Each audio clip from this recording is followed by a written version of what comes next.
Shri coaching classes में आपका स्वागत है। बच्चों आज हम आपके लिए लेकर आए एक नए वीडियो और इस वीडियो में बच्चों आज हम पढ़ेंगे परिक्षिप्त प्रावस्था एवं परिक्षेपण माध्यम की भौतिक अवस्था के आधार पर कुलाइडी विलयनों को कैसे बांटा गया है।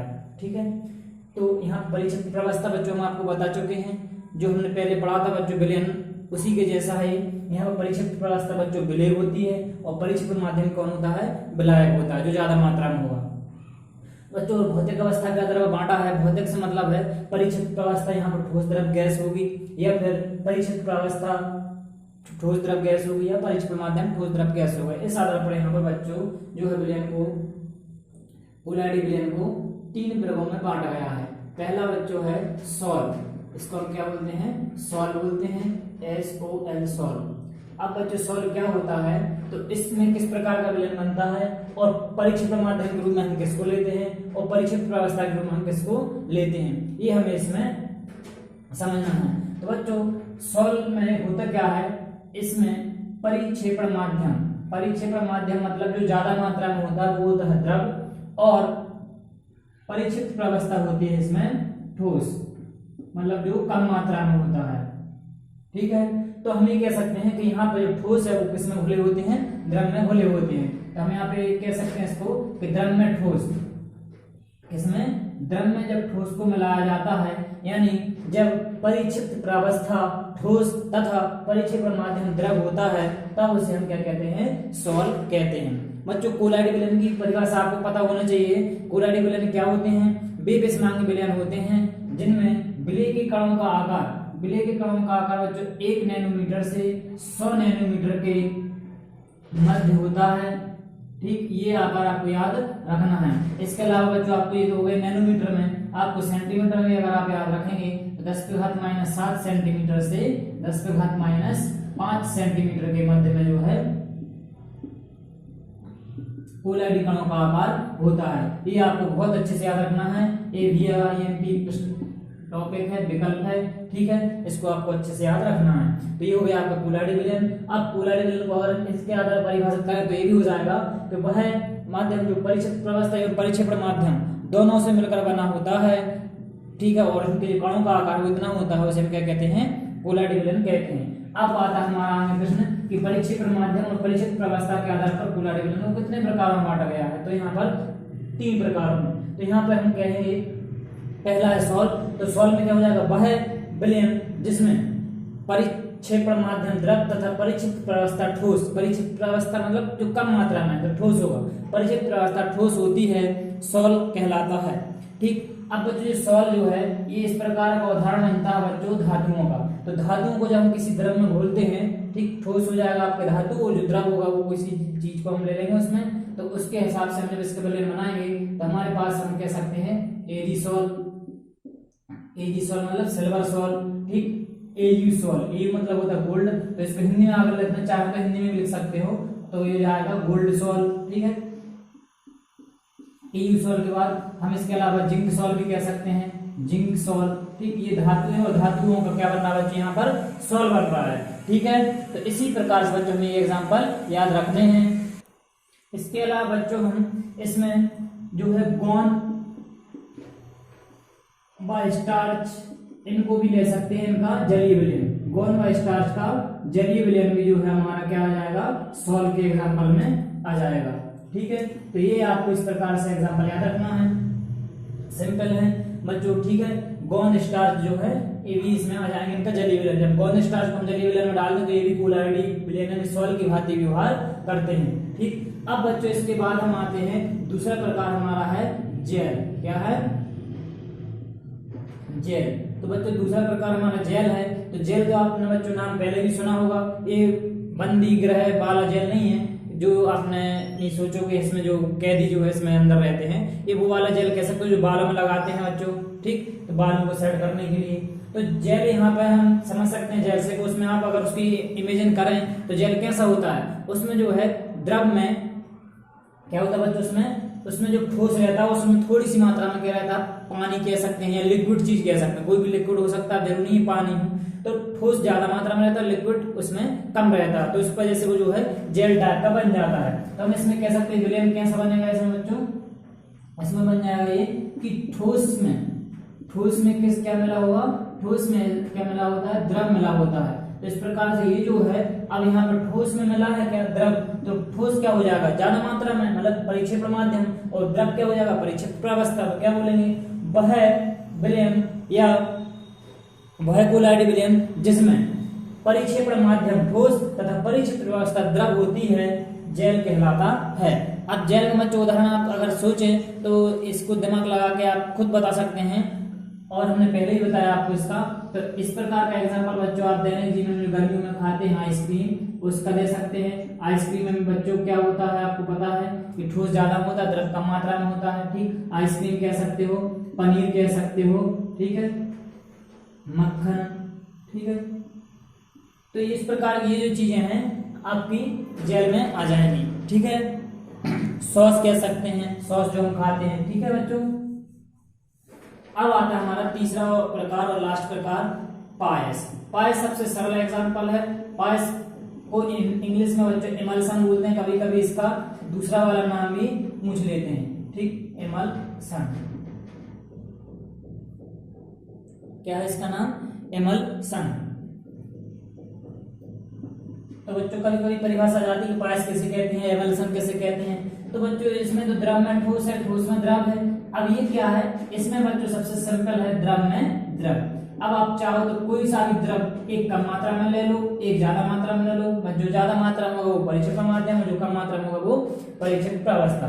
तो जब वह कोलाइड विलयन जब परिक्षेपण माध्यम द्रव तथा परिक्षेपण प्रावस्था द्रव होती है या होता है, उसमें क्या कहते हैं, पायस कहते हैं। ये ऐसा भी लिख सकते हो, जब वह कोलाइड विलयन जिसमें परिक्षेपण माध्यम एवं परिक्षेपण प्रावस्था दोनों ही द्रव होते हैं, तब उसे हम क्या कहते हैं, पायस कहते हैं। तो इसका एग्जांपल बच्चों आप खूब अच्छे से जानते हैं। यहाँ पर हम कह सकते हैं कि जल में तेल, मतलब जल में हम तेल मिला रहे हैं, यहाँ पर तेल थोड़ी मात्रा में होगा और जल ज्यादा मात्रा में होगा, या इसी का अपोजिट कर दूं तो क्या हो जाएगा, तेल में जल हो जाएगा। ठीक, ये आपका पायस का प्रकार भी कह सकते हैं हम, पायस का प्रकार, इस दो प्रकार होते हैं। ठीक, तो इसका एग्जांपल बच्चों ये हो गए हैं। इसी प्रकार दूध का एग्जांपल भी दे सकते हो, जल में दूध का पायस और दूध में जल का पायस। तो ये आपके हो गए बच्चों भौतिक अवस्था के आधार पर। अब इसके बाद बच्चों हम चलते हैं नेक्स्ट टॉपिक। नेक्स्ट जो है आपका इसका वर्गीकरण, परिक्षेपण प्रावस्था परिक्षेपण माध्यम की भौतिक अवस्था हो गया। अब इसी के आधार पर और भी वर्गीकरण है बच्चों, तो उनको हम आगे पढ़ते हैं। चलिए नेक्स्ट पेज पर। तो बच्चों सेकंड है हमारा, परिक्षेपण माध्यम की प्रकृति के आधार पर कोलाइड को कैसे बांटा गया है। तो बच्चों प्रकृति के आधार पर किसकी, परिक्षेपण माध्यम जो ज्यादा मात्रा में होता है। तो इसमें बच्चों ये ज्यादा कोई जटिल नहीं है, ये सिंपल ही है। इसको बच्चों जिस भी विलायक को आप ले रहे हैं उस विलायक के नाम के आधार पर इसको बांटा गया है। जैसे मान लीजिए अगर हमने इसको विलायक के रूप में जल लिया, अगर हमने विलायक के रूप में जल लिया तो ऐसे सॉल्ट को हम कहेंगे हाइड्रोसॉल। एक तरह से हम ये कह सकते हैं सॉल्ट का ही प्रकार है, तो इसको हम क्या कहते हैं, हाइड्रोसॉल। ठीक है, तो ये हाइड्रोसॉल हो जाएगा। यदि बच्चों हमने विलायक के रूप में क्या ले लिया, विलायक के रूप में हमने ले लिया बेंजीन, तो इसको हम क्या कहेंगे, बेंजोसॉल कहेंगे, बेंजोसॉल कहेंगे। और यदि बच्चों हमने यहाँ पर बेंजीन की जगह अगर मान लो हमने एल्कोहल ले लिया विलायक के रूप में परिक्षेपण माध्यम, तो यहाँ पर क्या होगा, परिक्षेपण माध्यम अगर एल्कोहल हुआ तो इसको हम बोलेंगे एल्कोसॉल। क्या बोलेंगे, एल्कोसॉल। अब इसके बाद बच्चों आपको थोड़ा सा एक वैसे भी नोट पता होना चाहिए कि गोल्ड के सॉल्ट को पर्पल ऑफ कॉसियस क्या बोलते हैं, पर्पल ऑफ कॉसियस भी बोलते हैं। विकल्प में आ सकता है, इसलिए याद रखना है। गोल्ड के सॉल्ट को पर्पल ऑफ कॉसियस बोलते हैं, पर्पल ऑफ कॉसियस। ठीक है, और जो सिल्वर है बच्चों, सिल्वर के सॉल्ट को क्या बोलते हैं,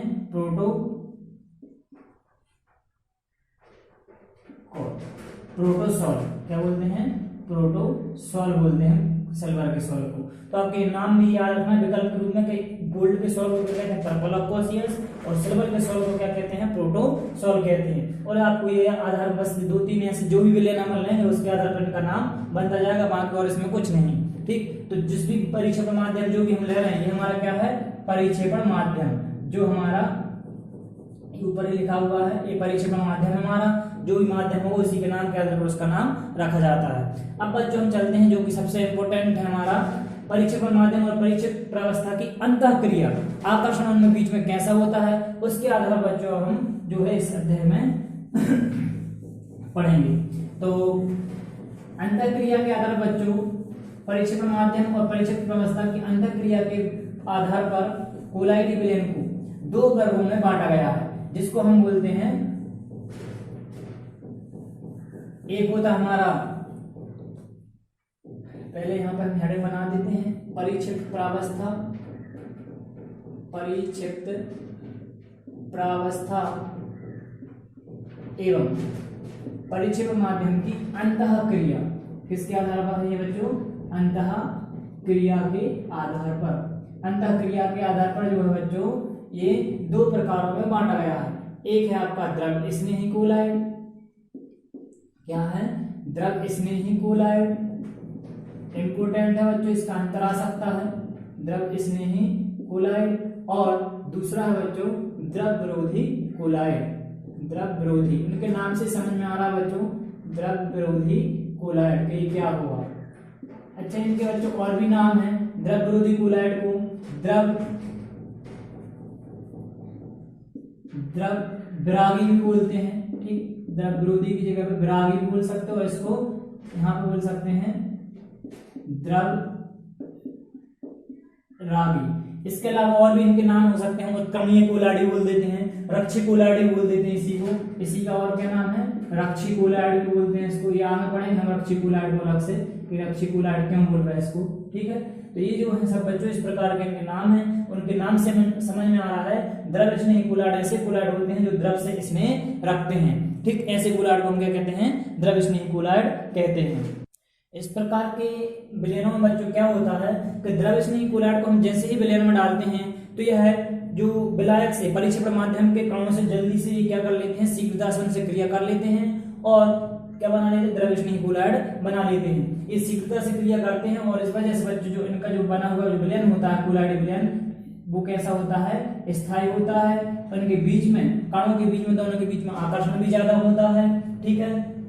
एक चीज और इनकी जो खासियत है, ये उत्क्रमणीय होते हैं, उनको उत्क्रमणीय कोलाइड बोलते हैं। क्यों बोलते हैं बच्चों? क्योंकि मान लीजिए हमने इसमें मान लीजिए स्टार्च को डाला, इसको डाला, स्टार्च को डाला, ग्लिसरीन हो सकती है, ठीक, ये ग्लिसरीन भी इसी का हो जाएगा एग्जाम्पल, स्टार्च ग्लिसरीन। और भी एग्जाम्पल हम दे सकते हैं, गोंद का भी कह सकते हैं, गोंद, ठीक है। तो इनको अगर हम उसमें विलयन में डालेंगे परिक्षेपण माध्यम में तो हम इनको वाष्पन के द्वारा पानी को उड़ा के तो गोंद को दोबारा से इनको सबको फिर से प्राप्त कर सकते हैं। तो इसलिए हम ये कह सकते हैं उत्क्रमणीय होते हैं, ठीक, और दोबारा पानी या विलायक मिला के दोबारा से इनको फिर से कोलाइड विलयन में बदला जा सकता है, इसलिए हम बोलते हैं कि ये उत्क्रमणीय होते हैं, ठीक है बच्चों।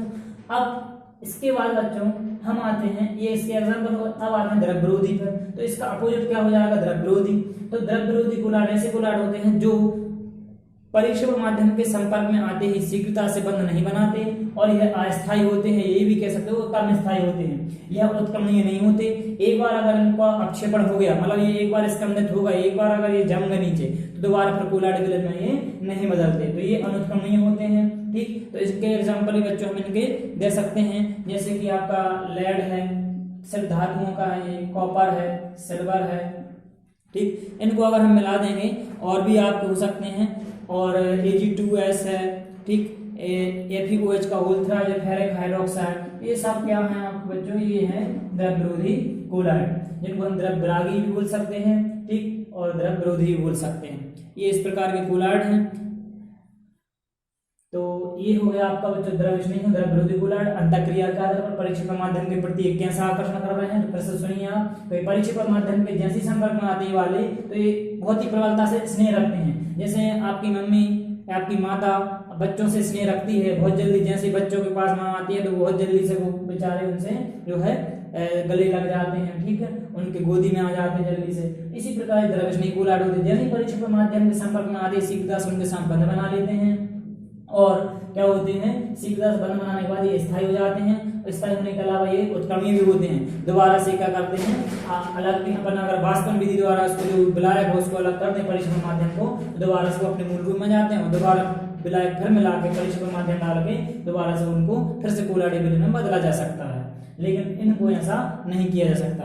तो बच्चों ये थे इनमें डिफरेंस टाइप। अब आप चाहें तो इनको क्या कर सकते हैं, अंतर भी बना सकते हैं। क्या अंतर बना सकते हैं बच्चों, एक तो ये बन जाएगा इसका कि परिक्षेपण माध्यम के संपर्क में आने पर ये सरलता से क्या बना लेते हैं, कोलाइड विलयन बना लेते हैं, कौन, द्रव्य स्नेही, जबकि ये ऐसा नहीं करते तो इसका अपोजिट कर सकते हैं। दूसरा बच्चों अंतर क्या बन जाएगा हम इसमें, यह धनावेशित हो सकते हैं द्रव्य स्नेही कोलाइड, ऋणावेशित भी हो सकते हैं और उदासीन भी हो सकते हैं। कैसे कैसे हो सकते हैं, तीनों प्रकार के इन पर आवेश हो सकते हैं, धनावेश, ऋणावेश और उदासीन भी हो सकते हैं। और ये सब जो द्रव्य विरोधी हैं ये उदासीन नहीं हो सकते, ये या तो धनावेशित होंगे या फिर ऋणावेशित होंगे। ठीक, इसके अलावा बच्चों इसके और अंतर बन जाएंगे, इनके द्वारा बना कोलाइड विलयन स्थायी होता है। स्थायी क्यों हो रहा है, क्योंकि हमने आपको बताया भी बच्चों की जल्दी से क्या करते हैं, आकर्षण उनसे बना लेते हैं, जबकि इनके द्वारा बना कोलाइड विलयन स्थायी नहीं होता। दूसरी चीज, द्रव्य स्नेही कोलाइड में क्या होता है, विद्युत अपघट्ट द्वारा ये सरलता से अपक्षेपित नहीं होते। कोई विद्युत अपघट्ट अगर मिला दें, जैसे सल्फ्यूरिक अम्ल वगैरह कोई मिला दें, जैसे खट्टे वाले चीज मिला दें, अम्ल होता है, तो ये अपक्षेपित नहीं होते, क्या, कोलाइड, द्रव्य स्नेही कोलाइड, जबकि ये स्कंदित हो जाते हैं, अपक्षेपित हो जाते हैं। ठीक, इनका थक्का सा बन जाएगा, ठीक है, गतले टाइप के। तो ये इसमें है जो अपक्षेपित हो जाते हैं और ये अपक्षेपित हो जाते हैं और ये अपक्षेपित नहीं होते। ठीक, अब इसके बाद और भी अंतर अगर चाहें तो ये भी बना सकते हैं कि यह परिक्षेपण माध्यम के प्रति अधिक आकर्षण रखते हैं या अधिक आकर्षण लगाते हैं, और ये है जो है परिक्षेपण माध्यम के प्रति अधिक आकर्षण नहीं रखते हैं। ठीक, इनके जो द्रव्य स्नेही कोलाइड है बच्चों, द्रव्य स्नेही कोलाइड के कण बड़े अणुओं के रूप में होते हैं। किसके रूप में होते हैं, बड़े अणुओं के रूप में होते हैं, और इनके जो है छोटे छोटे अणु क्या करते हैं, बड़े अणुओं का संगठन से बन जाते हैं। द्रव्य विरोधी में क्या होता है, छोटे छोटे अणुओं का संगठन हो जाता है और इस प्रकार से बन जाते हैं। ठीक, और इतने बहुत हैं। इसके बाद आप और एग्जाम्पल भी लिख सकते हैं, स्टार्च है, ग्लिसरीन है, गोंद है, ग्लिसरीन में जाएगा, प्रोटीन आ जाएगा, ये सब किसके हैं, द्रव्य स्नेही के। द्रव्य विरोधी में धातुओं के नाम कुछ लेड है, copper, silver, AU, gold, salt, ये सब आ जाएंगे इसमें। ठीक है, तो ये थे बच्चों इनमें डिफरेंस कुछ। और अब इसके बाद बच्चों हम जो है नेक्स्ट जो दो और हैं इसके, अभी हमने आपको बताया थे पिछले वीडियो लेक्चर में, इनको चार आधारों पर बांटा गया है, जिनमें से हमने दो अभी कंप्लीट कर लिए हैं, दो और बचे हैं, तो बच्चों उनको हम करेंगे नेक्स्ट वीडियो में। तो आज वीडियो लेक्चर बच्चों हम यहीं पर समाप्त करते हैं और मिलते हैं नए वीडियो में नए लेक्चर के साथ। तब तक के लिए धन्यवाद। अगर आप हमारे यूट्यूब चैनल पर नए हैं तो चैनल को सब्सक्राइब कर लें, लाइक कर लें और बेल आइकन को भी प्रेस कर लें, जिससे कि आपको समय पर नोटिफिकेशन मिलते रहे। धन्यवाद।